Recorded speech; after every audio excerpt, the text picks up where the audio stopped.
अच्छे लोगों के साथ हमेशा बुरा क्यों होता है?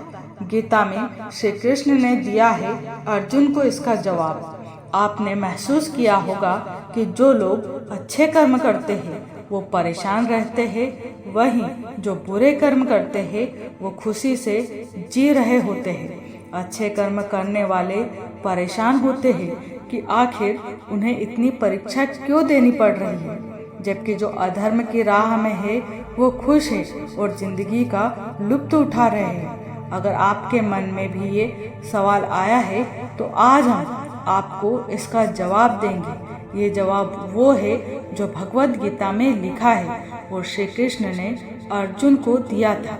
भगवद गीता में वर्णित कथा के अनुसार जब भी अर्जुन के मन में कोई दुविधा होती थी तो वो श्री कृष्ण के पास पहुंच जाते थे। एक बार की बात है, अर्जुन भगवान श्री कृष्ण के समीप आकर कहते हैं कि वो दुविधा में है और इसका वो जवाब श्री कृष्ण से चाहते हैं। श्री कृष्ण ने पूछा कि कैसी दुविधा?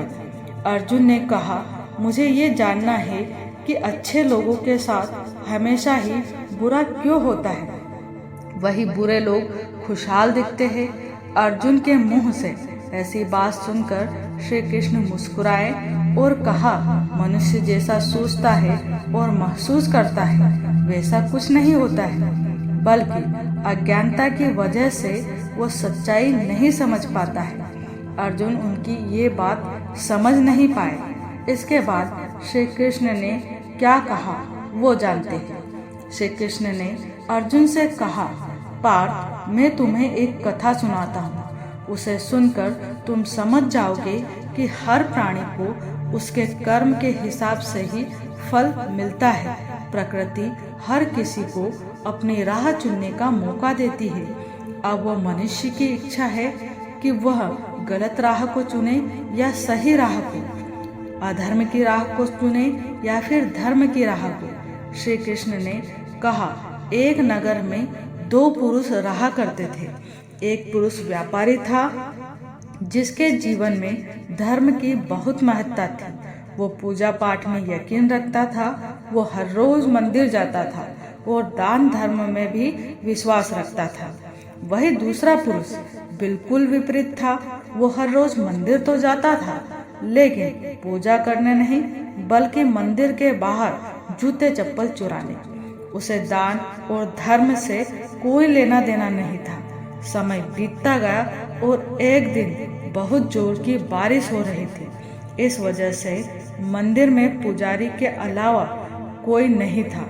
ये बात जब दूसरे पुरुष को पता चली तो उसने कहा कि ये सही मौका है मंदिर का धन चुराने का।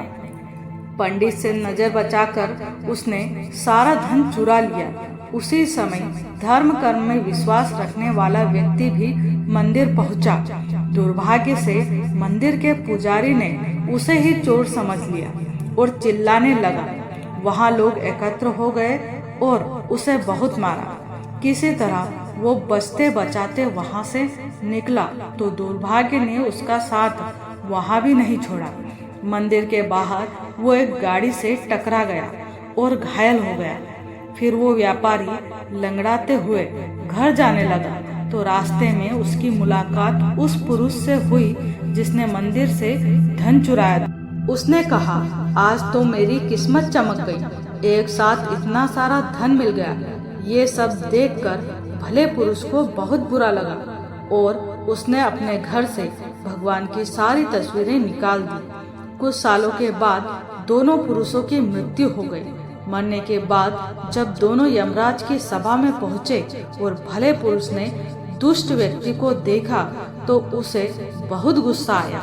उसने क्रोधित होकर यमराज से पूछ ही लिया, मैं तो हमेशा अच्छे कर्म करता था, दान में विश्वास रखता था, उसके बदले में जीवन भर मुझे अपमान और दर्द ही मिला और इस व्यक्ति को नोटों से भरी पोटली।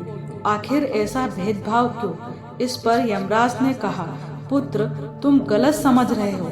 जिस दिन तुम्हारी गाड़ी से टक्कर हुई थी वो दिन तुम्हारे जीवन का आखिरी दिन था, परंतु तुम्हारे अच्छे कर्मों की वजह से तुम्हारी मौत सिर्फ एक छोटी सी चोट में ही बदल गई। तुम इस दुष्ट व्यक्ति के बारे में जानना चाहते हो।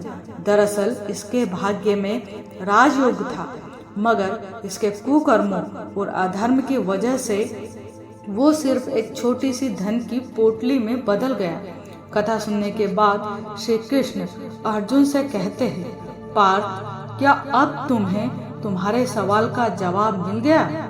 ऐसा सोचना कि भगवान तुम्हारे कर्मों को नजरअंदाज कर रहे हैं, ये बिल्कुल भी सत्य नहीं है। भगवान हमें कब क्या किस रूप में दे रहा है मनुष्य को समझ में नहीं आता है, मगर आप अच्छे कर्म करते रहे तो भगवान की कृपा हमेशा बनी रहती है। इसलिए अपने अच्छे कर्मों को बदलना नहीं चाहिए, क्योंकि उसका फल हमें इसी जीवन में मिलता है। इसलिए मनुष्य का फर्ज है कि वो हमेशा अच्छे कर्म करते रहे, क्योंकि श्री कृष्ण ने गीता में बताया है कि किसी भी व्यक्ति के द्वारा किया गया कर्म कभी बेकार नहीं जाता है, चाहे वो अच्छा हो या बुरा।